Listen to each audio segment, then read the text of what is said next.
Proud to serve northeastern and central Pennsylvania. This is WNEP TV 16, the news station. Now, Nolan Johannes, Karen Harch, Jack Ruland in Skycam 16, meteorologist Tom Clark with his backyard forecast, and Tim Carlson Sports. This is Newswatch 16. Good evening. For the fourth day in a row, there were more students out of Shamokin Elementary Center than there were in class. And the weather is not the reason parents are keeping their kids home. Today, federal investigators showed up at the school in Northumberland County to investigate health worries of parents. And as Newswatch 16's Bob Costantini found, while the air is stale and should be improved, it is not said to be a health hazard. A strange sight in room 203. A second-grade class goes on while technicians from the National Institute for Occupational Safety and Health, NIOSH, take air samples. They're testing for carbon dioxide, what we all breathe out. Measurements show higher than normal levels of carbon dioxide, but the NIOSH testers emphasize, even considering that 2/3 of the students are absent, CO2 levels are not at a danger point. They believe Shamokin Area Elementary needs some major ventilation system work. Very little fresh air gets into the 8-year-old school. We typically find problems similar to this. We have recommendations that are fairly general and effective. Investigators say recirculated air allows carbon dioxide, bacteria, and infectious diseases to build up. The school library was turned into a health screening room. A few teachers were called in to talk about recurring health problems. I hope that, they can make some kind of resolution as to what the problem is that we have here, and hopefully we can get it corrected and then get back to normal. Reports of high bacteria levels here have brought health concerns to a head. If, as suggested, the ventilation needs changes, it will cost about $500,000. Because of a teacher's strike, school will be in session here right up through June 30th. Well, that obviously doesn't give enough time to make modifications to the ventilation system, but officials hope those modifications can be in place before next September. Bob Costantini, Newswatch 16, near Shamokin. Hundreds of jobs and a big financial boost are on the way to Northumberland County, and it's coming to the Mount Carmel area. Today, the governor came there to help announce the construction of a cogeneration plant. Newswatch 16's Melissa Sander reports on what it means for the area. It's common to see piles of coal just sitting for years in northeast Pennsylvania. Governor Robert Casey says we've let it become nothing more than an eyesore. Those of us who have lived in the anthracite regions, as I have and as you have for all of our lives, have come to take for granted the picture of the coal piles that appear behind me. And they've become part of the landscape. Now these piles will be put to use. A cogeneration plant will be built here over the next 2.5 years to produce energy for Pennsylvania Power and Light. Foster Wheeler, the New Jersey firm building the plant, is getting more than $37 million in tax-free financing from the state, all to boost this area's economy. Right across from the Combe Bank, there's going to be a 40-acre greenhouse built all along this wooded area. It's going to be one of the largest in the world, according to the Holland company that's building it, and it will run in part off of excess steam from the cogeneration plant. More than $3 million state dollars in grants and loans will help build the greenhouse complex. To the people of the Mount Carmel area, the two projects combined mean about 600 construction and permanent jobs. The unemployment rate is really drastic. We have a couple more factories that have shut down, and it's what we're looking for is to bring the boost up into the area. The mayor's been assured he'll get that help. Company officials say the two projects will have a $100 million impact on this area in the next couple years. Melissa Sander, Newswatch 16, Mount Carmel, Northumberland County. Limiting the use of an area landfill to only area trash haulers might not be as easy as the operator would wish. In Luzerne County, the Westside Landfill Authority says it's asking its out-of-town contractors to go somewhere else. The authority is threatened with an early closing next month because it is filling up. Most of the trash comes from 4 out-of-town disposal services out of Philadelphia. They've indicated to us in a preliminary fashion that they would be willing not to utilize the Westside landfill and to help us save space to accommodate the local people.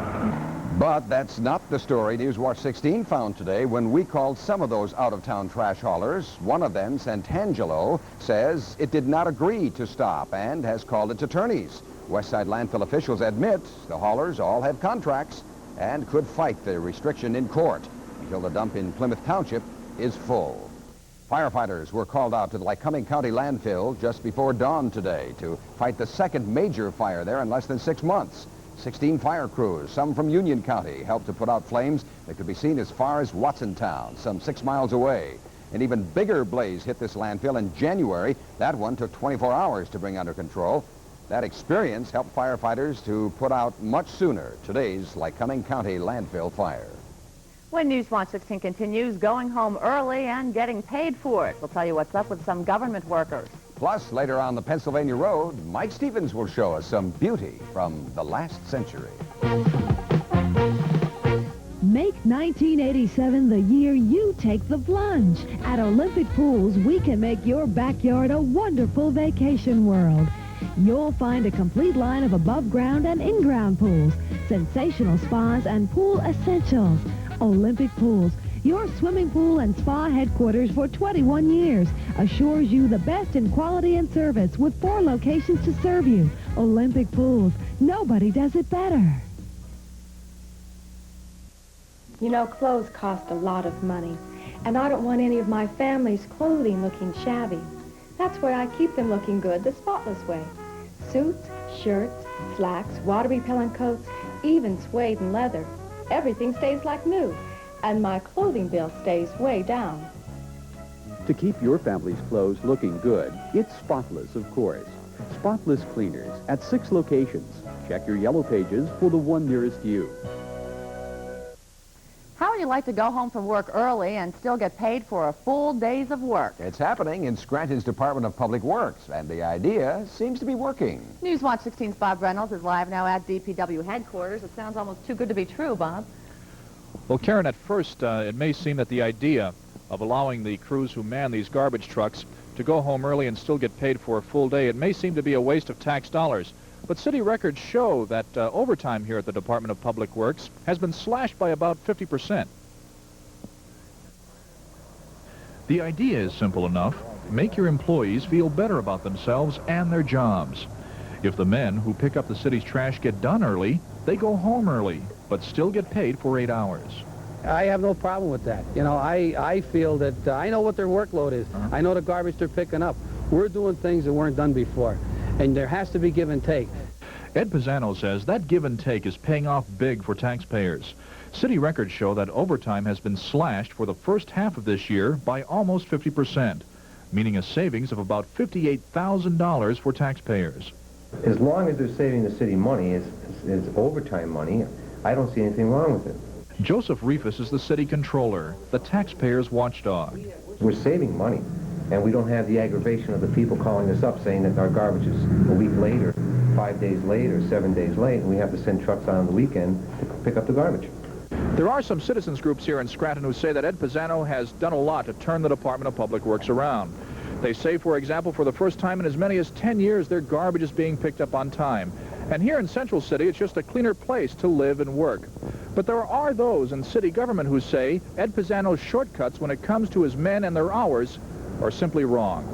I think that the taxpayers of this city expect people to be working as many hours as the contract calls for, and that they should be getting paid for that many hours. Now, Ed Pisano says as long as he heads the Department of Public Works here in Scranton, the practice of allowing crews to go home early will continue.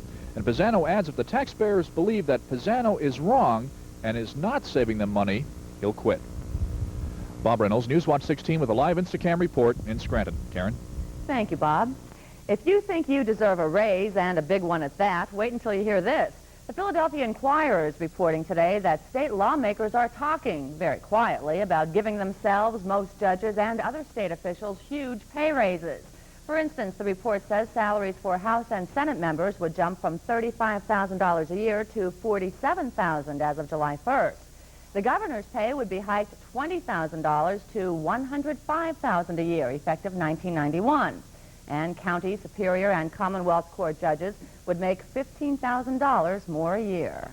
Some state lawmakers are upset about truck safety. While millions of hot lottery dollars sit in Harrisburg waiting to be claimed. Those are just some of the stories in tonight's Pennsylvania in a minute.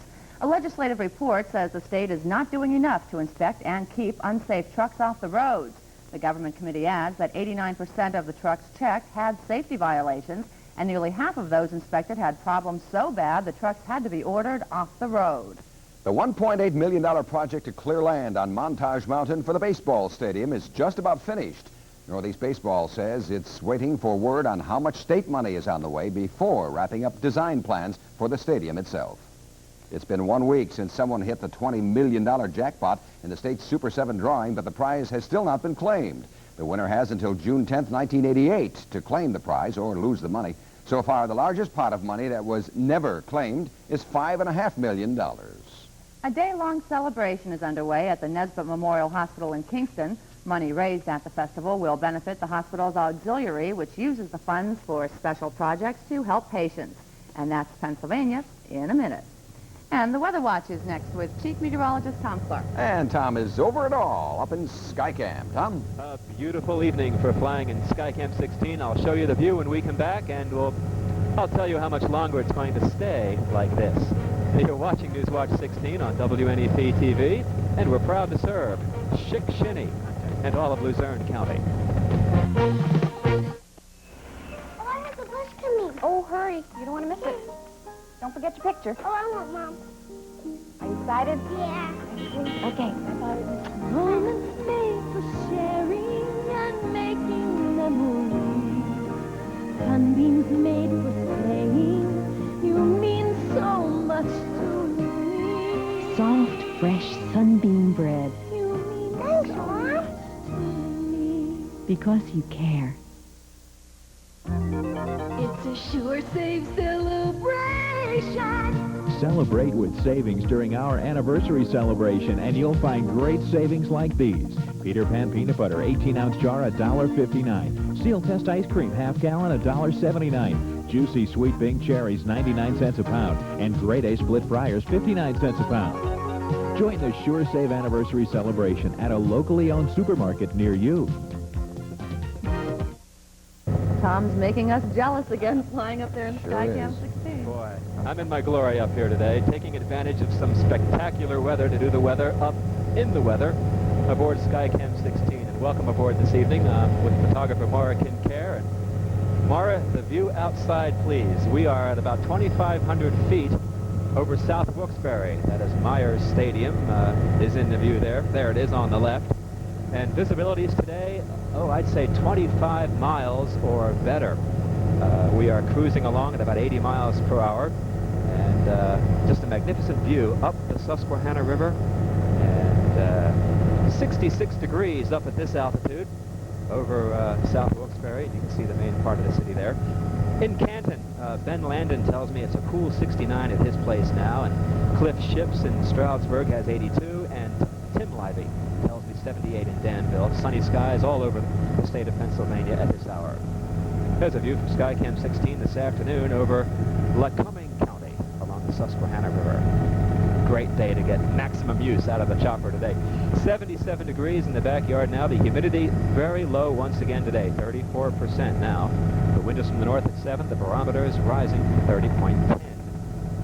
78 and 57 the range here today. 96 degrees, the record high set back in 52. 69 the cool high 1 year ago. The Skywatch 16's Doppler radar is not detecting any rain within 200 miles of Wilkes-Barre and Scranton at this hour. On the cloud photograph, clear skies over the northeast, a record high of 94 in South Bend, Indiana, 105 with the humidity of only 10% in Phoenix, Arizona today. Now see that cold front coming down to the southern Canada. That could give us some problems over this coming weekend. But before that happens, that Canadian high will come right over the state of Pennsylvania tonight, and temperatures will be in the 40s in some areas. Here's my forecast. It's going to stay clear all night. The winds will go to calm, and temperatures in the upper 40s in Canton and Vandling. Chick-Shinny 51, Tamaqua about 54, Bellefonte 53. A great night for sleeping.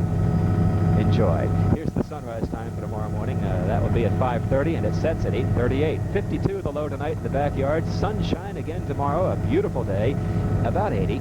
Then on Friday, it begins to cloud up just a little bit, but a decent day. Some showers, though, could develop Friday evening. Humid, maybe some thunderstorms over the weekend, and some showers are possible as that front may stall over the state on Sunday. So once again, a beautiful view over the beautiful Wyoming Valley this evening. And I am Chief Meteorologist Tom Clark reporting live aboard Skycam 16. Karen and Nolan. Enjoy the view. We will. Thanks, Tom. Tim Carlson's next with the Sports Watch with the Phillies afternoon game in Chicago. Plus, baseball has lost one of its finest managers. Snake River, Wyoming and Old Milwaukee both mean something great to these guys. The Snake River means fly fishing for lunker cutthroat trout. And Old Milwaukee means a great beer. Cold, crisp Old Milwaukee beer. And smooth, golden Old Milwaukee Light. There's nothing like the flavor of a special place. An Old Milwaukee beer. Old Milwaukee and Old Milwaukee Light. Fellas, it just doesn't get any better than this. Tim Carlson with some sad news in baseball. Yeah, it's not the kind of day you want to be a sports guy, but that's the way it goes. Sorry to say that former Kansas City Royal manager Dick Howser has passed away. That's sad news out of Kansas City just about an hour and a half ago.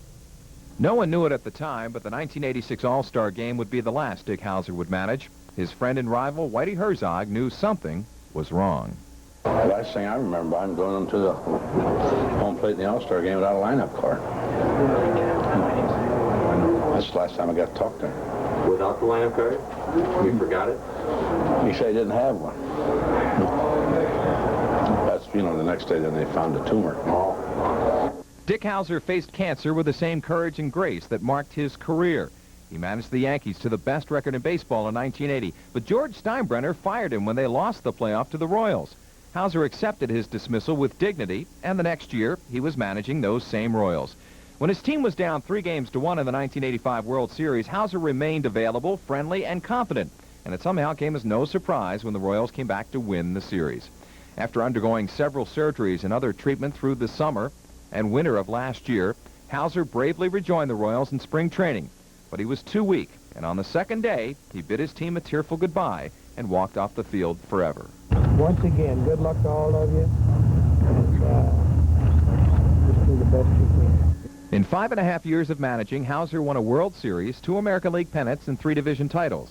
That's the record, but those who knew Dick Howser will remember his smile, his grace under pressure, and the courage with which he fought his last opponent. Dick Howser, dead at the age of 51. Matinee baseball again today for the Phillies. They played Game 3 of a 4-game series with the Cubs. We'll pick it up in the Cubs' first inning, and they got the Shane Rawley, the Phil's starter. Manny Trio with a base hit to right. Watch Bob Dernier come around. Is he safe? I'll go back and touch the plate. Yep, safe now, 1-0. Andre Dawson, next batter, base hit to left field. Manny Trio comes in to score, and it's 2-zip. Cubbies. Phil's cut the lead in half in the third. Rick Shue right here with Dr. Longball making a visit to left field. Hits it off Jamie Moyer, a solo, and it's 2-1. But then in the fifth, the Cubs broke it open. Keith Moreland with a base hit scores Andre Dawson and Brian Dayette. That made it 5-2, and the Cubs won. As we take a look at the scoreboard, the final was 5-3, Cubs over the Phils. In the seventh now, L.A. leading San Diego 7-5. In the second inning, San Francisco, Atlanta scoreless. American League, Detroit over Toronto this afternoon, doing the Yanks a favor 3-2. It was Milwaukee beating Minnesota 8-5. And in the seventh now, Seattle leads Chicago 2-0. Well, a big night of fun coming up at Bowman Field in Williamsport tonight. Besides a great professional baseball game between the Bills and Vermont, there will be a special and unusual visitor. The infamous San Diego Chicken will be there. And believe me, that's a great treat for the kids and everyone. The chicken is downright crazy and goofy and whatever, and he or she or it really puts on quite a show. The San Diego Chicken tonight at Bowman Field. I could tell you like that chicken. Tom Tidy's going to be doing some crazy stuff, so we'll see that tonight. All right. All right. See you Thanks, later. Tim. When Newswatch 16 continues, artwork from Loving Hands. Mark Stevens will show us the work of many moms who all have an eye for beauty and lots of love. That's next from the Pennsylvania Road. Here's Joe Amato, top fuel champion and president of A&A Auto Parts Stores. On the track or on the street, you can count on A&A Auto Stores for name brand auto parts at discount prices.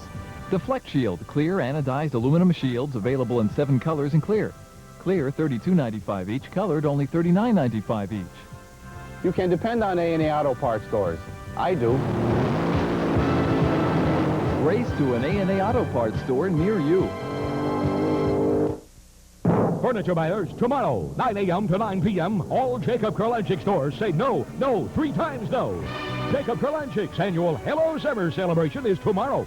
No money down, no payments until October, and Miracle of Miracles, no interest for one full year. Trailer loads of Roy Hill and Bassett and America's biggest names in furniture. Enjoy delivery now with no money down, no payments until October, and no interest for one full year. 9 a.m. to 9 p.m. tomorrow at all Jacob Kurlanchik's. Finally tonight, voices from the past are coming alive in a most unusual way at Bucknell University in Lewisburg. Our Mike Stevens stopped by the Center Gallery as he traveled the Pennsylvania Road.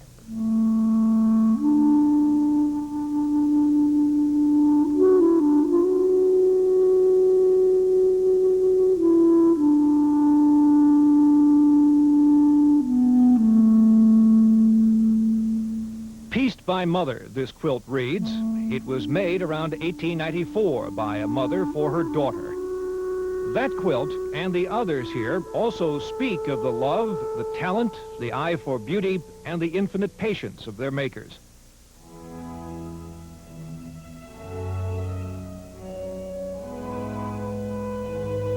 Over a century of quilt-making tradition, beginning with 1830, is represented here, and some of them can take your breath away.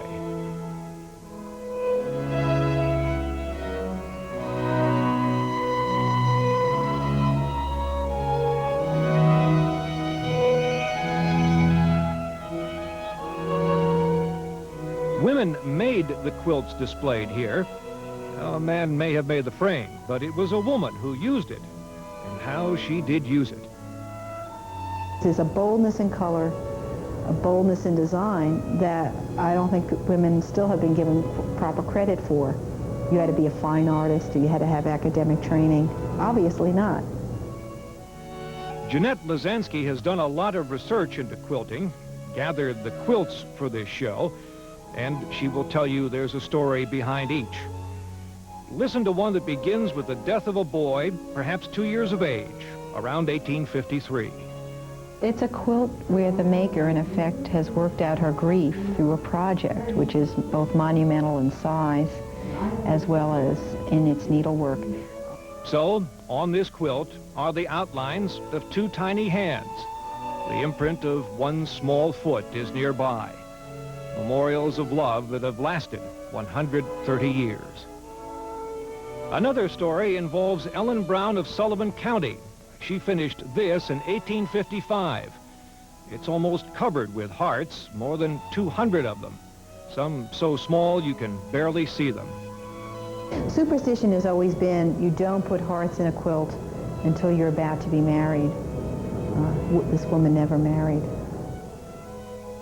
Ellen Spangler spends some time here giving demonstrations of quilting, an art that was almost lost for a while after World War II. If we didn't start the Back to Earth movement in the 60s and have a bicentennial, Jeanette thinks it might have been lost altogether. Quilting takes a lot of time, and it seems we found other ways to spend what we have. You would be doing this for your social life, so you could invest a certain level of time that we wouldn't consider investing now, even though we have more time. We of this century are fortunate. The women whose works make up this show decided to invest that time. It gives us a chance to know them, to understand them better, and, as Jeanette will say, to give credit where credit is due. I'm Mike Stevens, Newswatch 16, on the Pennsylvania Road in Lewisburg. We are fortunate indeed. Isn't that beautiful? Spectacular. That's Newswatch 16 for Wednesday. Be sure to join us tonight on Newswatch 16 Update at 11 when we'll take you to a car repair seminar for women only. World News Tonight is next. That's for me, right? Is that what you were saying? No, I said you have to stay home. Oh, World News Tonight is next. I'll stay home. For the team, thanks for joining us. Enjoy your evening. When you see news in the making, Newswatch 16 wants to hear from you. Call 1-800-533-NEWS. Toll free from anywhere in Pennsylvania. Call 24 hours a day, 7 days a week. 1-800-533-NEWS.